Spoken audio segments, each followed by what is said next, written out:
Alors, depuis fort longtemps, nous écoutons avec attention le discours des uns et des autres sur le vivre ensemble. Et ce qui frappe de prime abord, c'est que la plupart des réflexions partent de la périphérie. On y parle de tout, de cohésion sociale, de relations sociales dans la diversité, d'interculturalité, d'identité, de solidarité, d'altérité, de créolité, de métissage, du faire ensemble, du maloya, de l'art culinaire.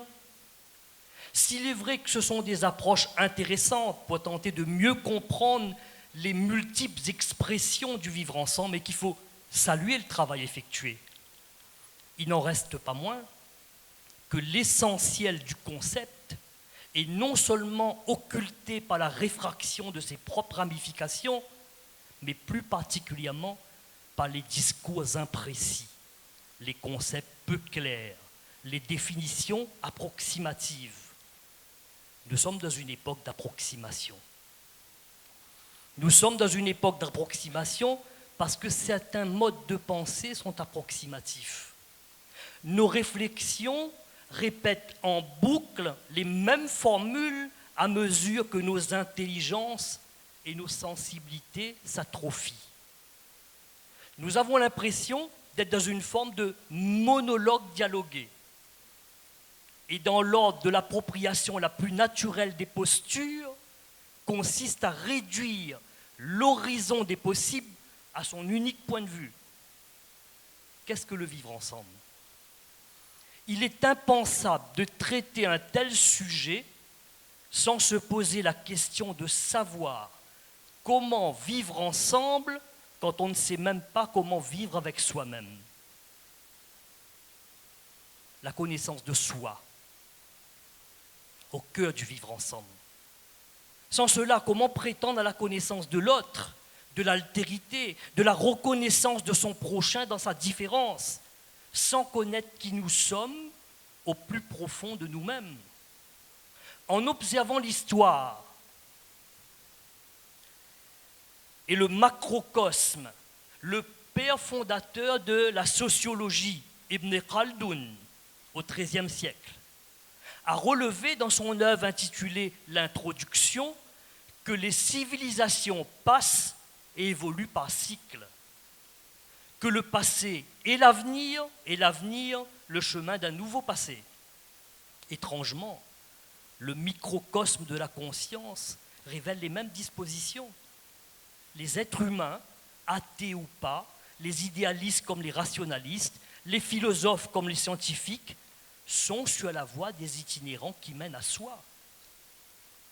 Inspiré du célèbre Matnaoui du philosophe du XIIe siècle Jalaluddin Rumi, rahimahullah, l'écrivain Paulo Coelho, dans son roman L'Alchimiste, a transposé l'un des plus profonds enseignements de la connaissance de soi. Va, parcours le monde, observe, cherche, tu découvriras avec émerveillement le mystère de cette initiation. La lumière, le secret se cachent à l'endroit même d'où tu es parti. Tu n'es pas en route vers l'horizon du chemin, mais vers son origine. L'école du vivre ensemble commence ici. On ne rencontre un autre que soi que quand on connaît son soi. On ne rencontre un autre que soi que quand on sait qui on est en soi. Notre difficulté à entrer en résonance avec l'autre a pour origine l'ignorance de ce que nous sommes au plus profond de nous-mêmes.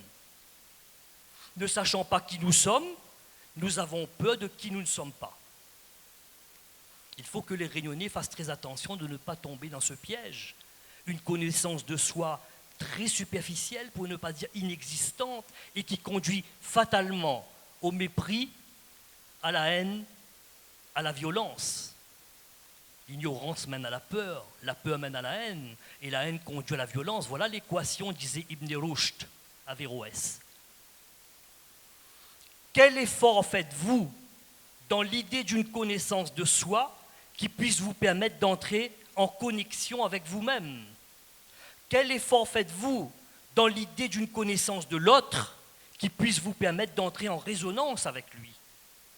Je ne vous parle pas d'une connaissance de soi qui consiste à s'isoler de la société, loin des autres, mais d'une connaissance de soi comme cheminement vers un autre que soi, vers la connaissance de l'autre, vers la connaissance de tous les autres, vers la connaissance de l'autre en soi. Vous ne serez jamais en sécurité de votre présence si vous ne faites pas un travail de recherche de qui vous êtes en mon absence, c'est-à-dire vous avec vous-même. Pas de vivre ensemble sans quête de soi. Pas de vivre ensemble sans connaissance de soi. Et c'est bien ce que disait le philosophe Platon. Avant de songer à réformer le monde, à faire des révolutions, à méditer de nouvelles constitutions, à établir un ordre nouveau, descendez d'abord dans votre cœur. Faites-y régner l'ordre, l'harmonie, la paix, et ensuite seulement cherchez autour de vous des âmes qui vous ressemblent et passez à l'action. À chaque fois où nous pensons avoir des réponses aux questions existentielles qui nous confrontent, bon gré mal gré à ce que nous sommes à l'intérieur, 1000 autres questions surgissent. Comment prétendre vivre ensemble quand nous avons tout simplement oublié de vivre? Nous nous manifestons en tant qu'êtres humains dans un art des métamorphoses, mais nous oublions dans l'évidence quotidienne du vivre le caractère étonnant et mystérieux de la vie. Le physicien américain John Wheeler disait « Nous sommes juste des enfants en quête de réponse et à mesure que s'étend l'île de la connaissance, grandissent aussi les rivages de notre ignorance. » L'étonnement ininterrompu conduit à l'interrogation ininterrompue. Chercher et trouver tant et tant d'explications dans les sciences, dans les silences, dans les divers domaines de savoir, tout en ayant conscience que ces mêmes explications contiennent de l'inexplicable et suscitent de nouvelles interrogations. Vivre de ces étonnements qui s'accroît à chaque regard, à chaque sensation, à chaque frissonnement du cœur, ce n'est pas seulement le mystère de la vie, de l'existence et du vivre ensemble, c'est avant tout de l'autre, des sourires, des traits de caractère, des traditions et des cultures, des goûts et des couleurs, des paysages et des lieux, de la richesse, de la diversité, dans sa plus grande complexité. Vivre avec la conscience et le sentiment de la présence de l'inconnu dans le connu, de l'énigme dans le banal, du mystère en toute chose, des avancées du mystère en toute avancée de la connaissance. C'est bien ce que disait le philosophe russe Fyodor Dostoïevski. L'homme est un mystère. Si pour l'élucider on y passe notre vie entière, nous n'avons pas perdu notre temps. Vivre en conscience et en intelligence pour appréhender la diversité des êtres humains, des routes et des chemins. Savoir gérer le vivre ensemble exige de sortir des belles théories, des belles idées théoriques et idéalistes, et de se plonger dans la vie réelle, de se libérer du ghetto de la noble et sécurisée intelligence pour pénétrer dans l'univers des émotions brutes, tenaces, parfois folles et dangereuses. N'est-ce pas? Vivre et rencontrer l'autre, avec ses différences de peau, de tenue vestimentaire, de coutumes, de croyances, de mimétisme, de psychologie et de logique intellectuelle, loin des salons et des salles de conférence. L'autre, tous les autres, et toutes leurs différences sont les révélateurs des dimensions autant lumineuses et ténébreuses qui nous habitent. Mal à besoin ou différence pour réaliser à moins. Vous me suivez? Mal à besoin pour réaliser à moins à l'intérieur ou différence. Eh bien, c'est bien ce que disait Antoine de Saint-Exupéry. Si tu défais de moi, mon frère, ma sœur, loin de me léser, tu m'enrichis. Bon, mal à mettre en créole, hein? Mal à besoin de différence pour réaliser à moins. Mais vivre aussi avec la connaissance de nos origines, de notre histoire, de notre passé, Marcus Garvey, le Jamaïcain, disait « Un peuple sans la connaissance de son passé, de ses origines, de sa culture, est comme un arbre sans racines. » À négliger l'histoire, on essentialise le présent. À entrer avec l'histoire, on comprend mieux les difficultés du présent, la question de la mémoire. Le vivre ensemble exige le devoir de mémoire, le nôtre comme celle des autres, ses origines, son histoire, sa culture, mais aussi ses peurs, ses doutes, ses certitudes. Vivre avec la reconnaissance de tout ce qui était accompli par nos aînés. Nous sommes admiratifs devant leur détermination et leur courage de bâtir une réunion plurielle. Et tout à l'heure, Madame la maire, vous l'aviez dit, et Omar l'a repris, ça n'a pas été fait avec beaucoup de facilité. Vivre aussi avec la conscience que si nous sommes présents aujourd'hui, l'univers offrira à d'autres, demain et sans nous, une même plénitude sur cette île qui aura désormais consacré notre absence. Pour ce faire, toutes les traditions spirituelles et lumineuses, toutes les traditions spirituelles lumineuses et rayonnantes nous invitent à cette philosophie du vivre et de surcroît au vivre ensemble. Il faut changer notre regard. Il faut changer notre regard sur soi, sur l'autre, sur la vie, sur tout ce qui nous entoure.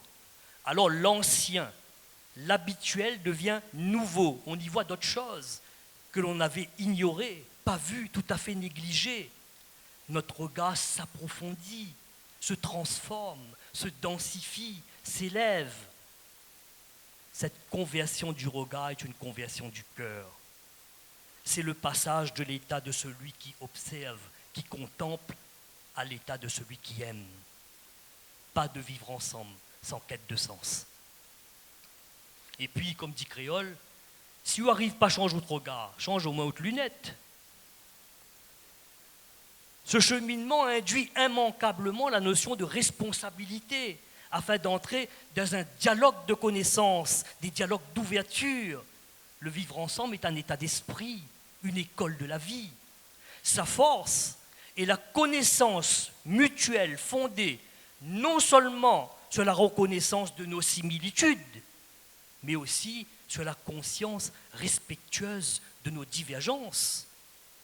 En cela, il ne suffit pas de tolérance, car on peut tolérer autrui en l'ignorant. Mais le vivre ensemble invite au fraternalisme universel qui conduit au respect. Et il n'est point de respect sans connaissance et reconnaissance de l'autre. Or, la recherche de cette connaissance suppose un esprit ouvert, curieux, humble, critique et exigeant. Notre devenir est en danger, comme le pensent certains là-bas, dans l'étude de la diversité des hommes.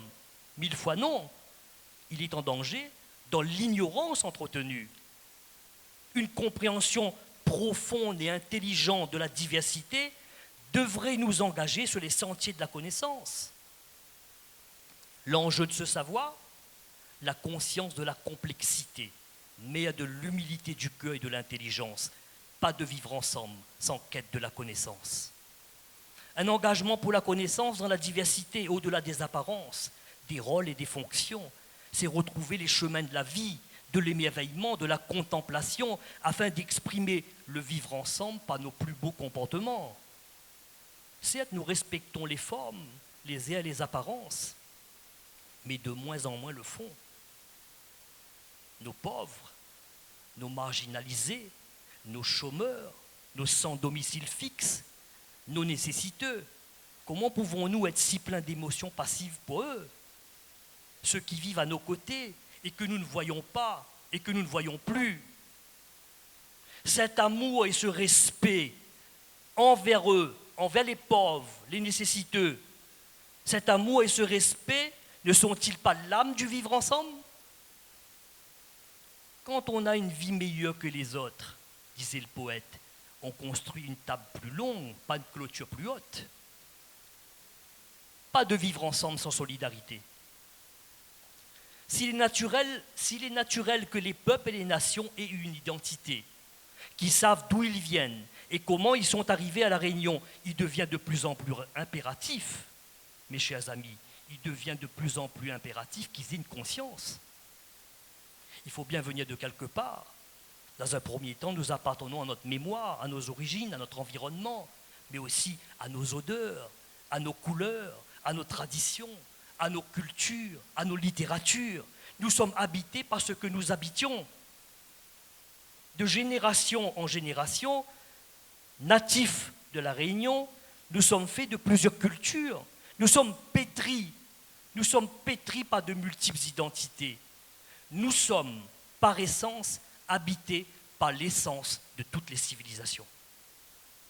Plus concrètement, une identité fondamentalement façonnée par la conscience éthique des hommes et constamment revivifiée, revisitée par la pluralité des cultures, des religions, des traditions et des savoirs. C'est bien ce que dit d'une certaine façon le philosophe Edgar Morin. La diversité est une richesse et que, à partir de l'unité humaine, une métamorphose peut créer une métasociété au niveau planétaire, tout en respectant les différences culturelles, car chaque culture contient ses vertus, ses savoirs, ses illusions, ses superstitions. Quand notre identité est ainsi pétrie de l'intérieur, par l'amour, par l'éthique, par la solidarité, par la conscience de nos responsabilités communes et dont au premier rang se trouve la connaissance, alors les notions telles que paix, liberté, égalité, fraternité peuvent cohabiter dans la conscience des hommes et rendre possible le vivre ensemble. Mais, mes chers amis, il ne faut jamais perdre de vue que la formation de cette identité est fragile et qu'elle nécessite une constante remise en question de ce que nous sommes profondément et que tout modèle culturel imposé accroît systématiquement le manque de repères identitaires. Manque de repères identitaires. Cela induit une perte de la lucidité de la conscience, une amputation de l'esprit critique constructive et le respect du principe de cohérence. Alors le vivre ensemble y aura perdu tant l'amour et tant l'éthique et de surcroît son rayonnement. Que vais-je faire de ce qu'on a fait de moi, disait Sartre. Pas de vivre ensemble sans universel partagé. Il est impératif, si nous souhaitons donner du sens au vivre ensemble, de connaître le monde dans lequel nous vivons. Il faut connaître le monde dans lequel nous vivons, tout comme il est tout aussi impératif de connaître le fonctionnement de nos institutions. Parce que c'est armé de l'intelligence de notre contexte que nous pourrons penser une éducation adaptée, un enseignement contextualisé, une politique éthique, une plus juste répartition des richesses, une écologie décolonisée, une écologie de la reliance, une intelligence du contexte, non seulement en phase aux exigences de la vie quotidienne, mais surtout en harmonie avec la pluralité des traditions qui fondent la richesse de notre créolité. Nous sommes les abeilles de l'univers, nous butinons éperdument le miel du visible pour l'accumuler dans la grande ruche de l'or, d'or de l'invisible. Disait l'écrivain d'origine autrichienne. Le vivre ensemble est un butinement de connaissances, de soi, de l'autre, de l'histoire, du monde politique, économique, social, mais aussi de la poésie, de l'art, de la philosophie, des cultures et des littératures. S'immerger dans la pluralité des êtres et des connaissances, plonger dans la diversité, contribuer à la profondeur des débats sociaux, politiques, idéologiques, c'est rencontrer des horizons complexes, nouveaux, riches, originaux et tellement humains. Tellement humains. C'est surtout un savoir nécessaire, incontournable, pour comprendre, pour entendre, pour entrer en résonance, pour établir des ponts et finalement se positionner en connaissance de cause. Si le vivre ensemble et ce butinement de l'intelligence et ce mouvement de la conscience qui font la richesse de la diversité, l'agir ensemble est, quant à elle, son expression la plus fidèle et la plus manifeste. agir ensemble dans l'intérêt de tous. Agir ensemble dans l'intérêt de tous, c'est intégrer le sens de toutes les dignités.